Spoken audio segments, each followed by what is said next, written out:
बिस्मिल्लाहिर्रहमानिर्रहीम। आज की रेसिपी है मछली को बाजार की तरह फ्राई किस तरह करें।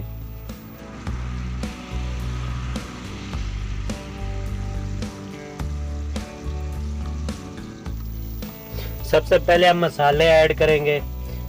मसालों की लिस्ट स्क्रीन पर दी हुई है।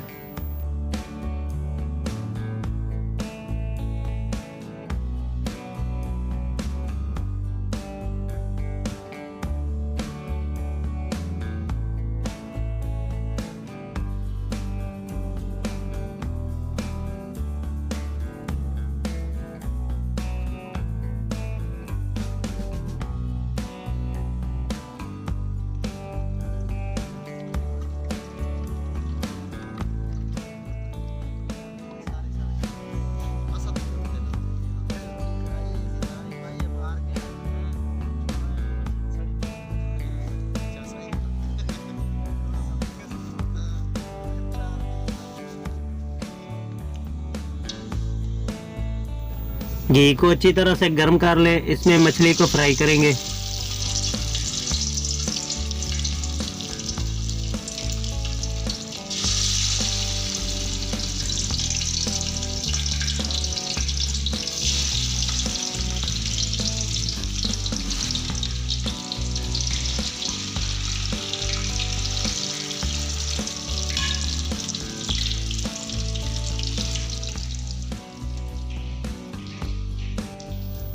मछली को हाफ फ्राई करने के बाद किसी अखबार या किसी कागज़ वगैरह से मछली को इस तरह दबाएंगे जिस तरह से ये मैं दबा रहा हूँ।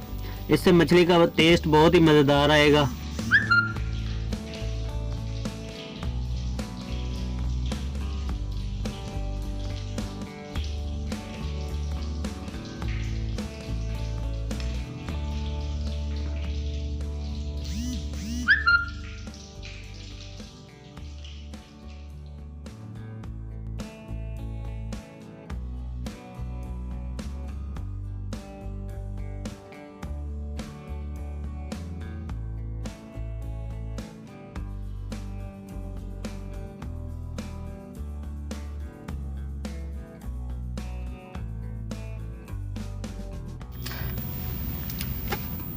इसी तरह से हम सारी मछली को हाफ फ्राई करेंगे। हाफ फ्राई करने के बाद दबा लें। दबाने के बाद तमाम मछली को फ्राई करेंगे। अगर आप मेरे चैनल पर नए आए हैं तो आपसे दरख्वास्त है कि मेरे चैनल को सब्सक्राइब कर लें और साथ बेल आइकन के बटन को ज़रूर दबाएं। अगर आपको ये वीडियो अच्छी लगे तो अंगूठे के बटन को दबा के लाइक ज़रूर करें और कमेंट्स करके मुझे ज़रूर बताइएगा कि आपको ये वीडियो कैसी लगी है।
मैं जो कहता रहा भी तू ना मानी इन्हें दम लगे से या करने मैं ये अगर खेल के मैं जा जा के